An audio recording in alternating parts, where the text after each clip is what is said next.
जिसको कश्यप जी से उनके गुरुदेव कह रहे कि जिसको इस मनुष्य जन्म में पूर्व पुण्य कर्म या संत महात्माओं की कृपाओं से मुक्त होना होता है, उसके ऐसे लक्षण प्रकट हो जाते हैं। वो शरीर के जितने भोग हैं उन भोगों में उसका विचार प्रकट होने लगता है। कितना खाते रहेंगे, ये कितना देखते रहेंगे, कितना भोगते रहेंगे, ये प्रारंभिक विचार प्रकट होने लगता है। मन कहता है ये संयोग कब तक रहेगा, कितना कितना विचार, अंदर विचार प्रकट होता है। उस विचार से उसके हृदय में इस शरीर और इन भोगों की जलन से मुक्त होने की इच्छा जागृत होती है।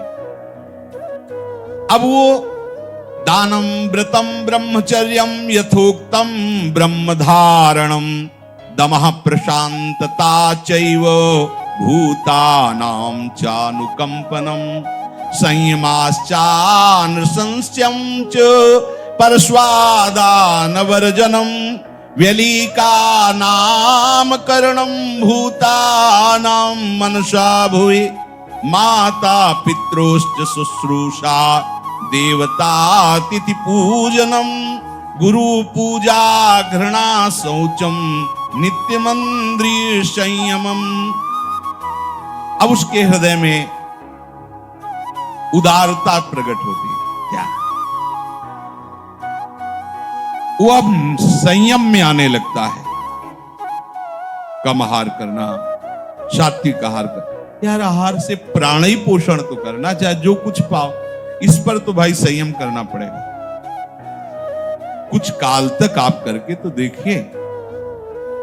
अभी आपने आहार का केवल देखा है हिसाब, तो आपकी दशा क्या है। आप थोड़ा संयम में आइए और रसेंद्री के मांगे हुए आहार को कम दीजिए, मान लीजिए। ये जन्म थोड़ा इसमें लगा दीजिए, आप देख लीजिएगा। केवल प्राण पोषण होता है आहार से, लेकिन जब आप रसेंद्री से युक्त होकर फिर वो आपको और भोगों में फंसाएगा, बच नहीं सकते, पक्का नहीं बच सकते। संभालना पड़ेगा, संभालना पड़ेगा। जब तक आपकी रसेंद्री ठीक नहीं होगी, तब तक आप हमारी बातों को धारण करने की योग्यता नहीं प्राप्त कर पाएंगे।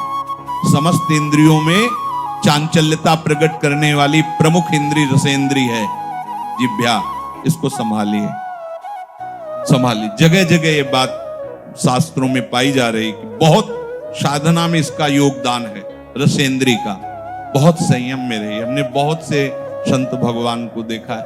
अब ये जो विचरण करने वाले महात्माओं घटना होती कि भाई 35 रोटी पा गए, ये पा, अब 8 दिन भोजन नहीं मिला तो 35 रोटी क्या करेगी।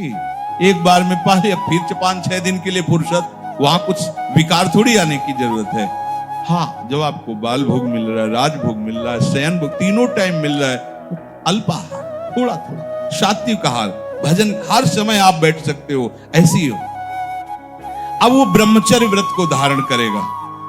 उदारता, संयम, खान पान, ये सब, और ब्रह्मचर्य। सच्ची मानिए ये अलौकिक व्रत है। ब्रह्मचर्य धारण करने वाले कोई बादाम, हलवा, घी की जरूरत ही नहीं भाई, बिल्कुल सच्ची मानिए। जैसे तप्त भूमि में पैर कैसे पड़ता है, ऐसी बिजली रहती ब्रह्मचारी के शरीर, बिजली। 60 किलोमीटर बिना विश्राम किए चलते देखा है। पीछे भी चर्चा की थी, हम हार गए। कमंडल हाथ में छड़, ब्रह्माकार वृत्ति, चले जा रहे। कब आहार मिलेगा, कब विश्राम, कोई मतलब नहीं। आहार भगवदाकार वृत्ति, ब्रह्मचर्य अत्यंत आवश्यक। जिसे आप खिलवाड़ समझ रहे हो, ये बहुत बड़ी हानि है। जिन लोगों को ऐसा लगता है कि ब्रह्मचर्य छीण करके हम घी दूध पी करके, या मकर और कौन सी भस्म और स्वर्ण भस्म, मकर ध्वज और क्या क्या, भाई ये सब उसकी पूर्ति नहीं कर सकते। ध्यान रखना, जो ब्रह्मचर्य आपका छीण हुआ, जो नस नाड़ियों का अभ्यास आपका गलत बन गया, उसको कोई भी भस्म, कोई भी औषधि, कोई भी घी, दूध, बादाम, पिस्ता ये पूर्ण नहीं कर सकता। ध्यान रखना, जिन लोगों को ऐसा लगता है वो भ्रम में है, वो भ्रम में है, वो भगवत आराधन की योग्यता खो देंगे। ब्रह्मचर्य अत्यंत आवश्यक है। नींद पर काबू पाने के लिए, शरीर पर शासन करने के लिए, मन पर शासन करने के लिए, दिव्य आनंद का अनुभव करने के लिए ब्रह्मचर्य नींव है, नींव। भले आप गृहस्थ में हैं तो शास्त्र आज्ञा करता है संतान उत्पत्ति आदि के लिए। बस बहुत जन्म हो गए खिलवाड़ करते हुए, थोड़ा तो संयम में इस जन्म में आ जाओ, चाहे गृहस्थ हो चाहे विरक्त हो। ऐसी प्रवृत्ति जो हम अनेक जन्मों से करते आए हैं, वही इस महामहिम मनुष्य शरीर को प्राप्त करके हम पुनः गलती दोहरा रहे हैं। अब हमको वो करना है जो आज तक किया नहीं। आज तक भोग करते रहे तो अब ब्रह्मचर्य से रहेंगे, आज तक विषय चिंतन करते रहे तो भगवत सेवा चिंतन करेंगे, आज तक संसार के रूप का चिंतन करते अब स्वामी के रूप का चिंतन करेंगे, आज तक संसार का नाम गुणगान करते रहे, प्रपंच का, अब मैं प्रपंचातीत प्रभु के नाम का, उनके गुणों का गायन करूंगा।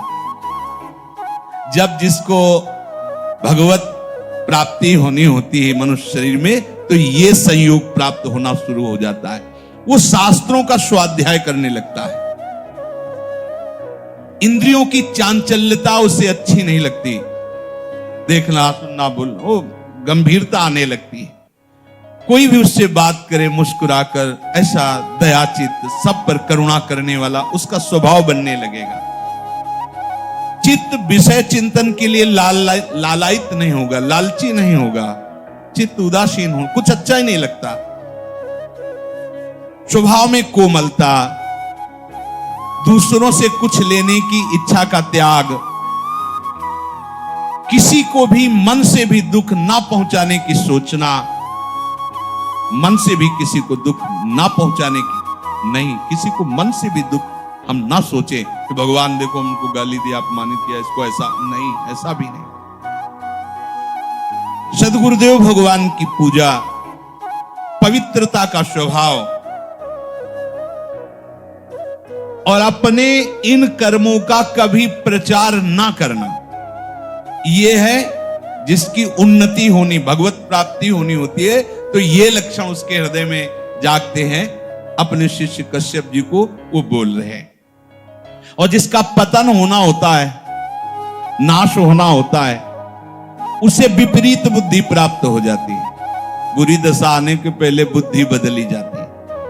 उसके हृदय में विपरीत दशा जागृत होती है। विनाश काल में बुद्धि व्यावर्तते चास्य विनाशे प्रत्युपस्थिते, उसकी ऐसी बुद्धि में उल्टी भावना आ जाती कि कब तक ये सब, अरे भोगो यार, भगवान को मिलना होगा मिल जाएंगे, ना मिलना होगा, सामने भोग उपस्थित, भोगो।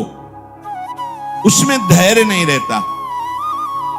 ये लक्षण बताए जाते हैं जिसको पतन के मार्ग में जाना होता है, उसके ऐसे लक्षण होते हैं। वो अपने धैर्य को नहीं बनाए रखता।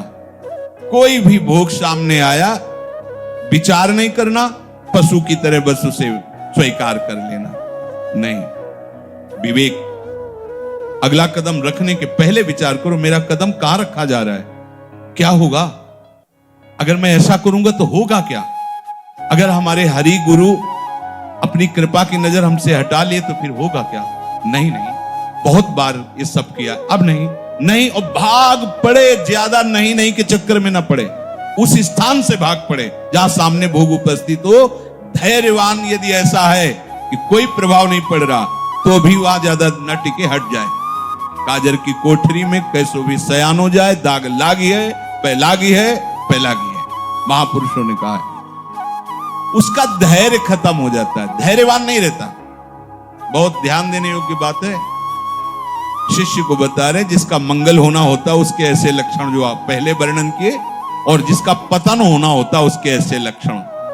अब वो विषयों के अनुकूल समय में मन पर अधिकार ना होने के कारण वो अपनी प्रकृति के विरुद्ध आचरण करना शुरू कर देता है। अपनी स्वाभाविक प्रवृत्ति प्रभु की तरफ होनी चाहिए, उनके हम अंश हैं, पर वो विरुद्ध आचरण, जो भगवत मार्ग से हमें पतित कर दे, ऐसे आचरणों में खुश होकर वो चलने लगता है। अत्यंत हानि पहुंचाने वाली वो क्रियाएं करने लगता है। देख लीजिए ये सब, उनका क्या व्याख्या करें। अत्यंत हानि पहुंचाने वाली, पता नहीं है, और अपने जीवन को स्वयं नष्ट कर रहे। जब उनको शिक्षा दो तो उनको बुरा लगता है कि हमें ऐसे महासुख से वंचित क्यों कर रहे हैं। अरे पागल, ये कोई सुख है जो तुम्हें क्षीण कर रहा है, नष्ट कर रहा है। आओ सुख सिंधु प्रभु के नाम रूप में देखो, कैसा अपार सुख है। वो उन सब वस्तुओं का सेवन करता है जिससे उसकी बुद्धि भ्रष्ट हो जाए। होटल से मंगाओ भोजन, माना बहुत साफ स्वच्छ दिखाई दे रहा है, लेकिन बनाने वाले का कैसा आचरण है, कैसे बना रहा है, क्या विचार है, कैसी पद्धति से बनाया गया है। आपको शीशा के अंदर रखे हुए सुरक्षित दिखाई देते, लेकिन उस समय क्या है, सब अच्छा है, पर उसका विचार क्या है, उस समय का विचार उसके अंदर संस्कार डाल रहा है। ये ज्यादा चाट चूट वाली जो जबान है, ये परमार्थ लायक नहीं होती, इसको सुधारो। जिस चीज की ज्यादा मांग है उसको तो कभी मत खाओ। एक बार तो यार कर्रे पड़ जाओ, एक बार तो थोड़ा हिम्मती बनो। देखो ना, देखो एक ऐसा फिर समय आता है कि इन सब बातों का महत्व नहीं रहता जो हम आपको बता रहे हैं, कोई नहीं। एक समय पूज्य पाद उड़िया बाबा एक कवल एक बार में दे दो, जितना देना, 24 घंटे में एक बार, बस एक कवल। 18 घंटे भजन में बैठे, ब्रह्मा कृष्ण शरीर हो गया, दिव्य तेज जग रहा। ब्रह्मचर्य ऐसे थोड़ी रहा जाता है कि आप तीनों टाइम को कस कस के और सब ऐसे पाओ ब्रह्मचर्य रह। देखो कितनी मांग है, उचित दिया। वो अपने आप पचेगा ना, उसको भी तो पचने का समय दो। सब भरते रहोगे तो पचेगा कैसे, वो फिर पतन हो जाएगा उसका। उसको पचाने के लिए सामर्थ्य चाहिए। क्या सामर्थ्य, जितनी आवश्यकता है वो अंदर पता चलता है। जहां थोड़ा ऐसा लगे कि हम छक रहे हैं, बिल्कुल उसके आगे एक कवल भी मत पाइए। अभ्यास बना लीजिए, उतना ही रखिए। और अगर ऐसा लग रहा है कि पाने की थोड़ी इच्छा है और थोड़ी नहीं है, तो बिल्कुल मत पाइए। उसमें आपका ब्रह्मचर्य पचेगा। जो आपके अंदर जठराग्नि हो, आपके ब्रह्मचर्य को विशुद्ध करेगी। और धीरे धीरे ब्रह्मचर्य जब स्थित होने लगता है तो ऊर्ध्वगामी होने लगता है। जहां ब्रह्मचर्य ऊर्ध्वगामी हुआ तो दिव्य तेज, दिव्य शक्तियां, दिव्य ज्ञान अपने आप जागृत हो जाता है। ये इसीलिए, इसी आनंद के लिए तो मुझे मनुष्य शरीर मिला है भाई। काहे को, जो बहुत बार, अब नहीं, अब जो एक बार भी नहीं हुआ वो करेंगे। क्या, भगवत आराधना, संयम से रहकर प्रभु के मार्ग में चलना। ये आहार पर ध्यान दीजिए, सारा का सारा परमार्थ का इसी पर टिका है, इसी पर, आहार पर।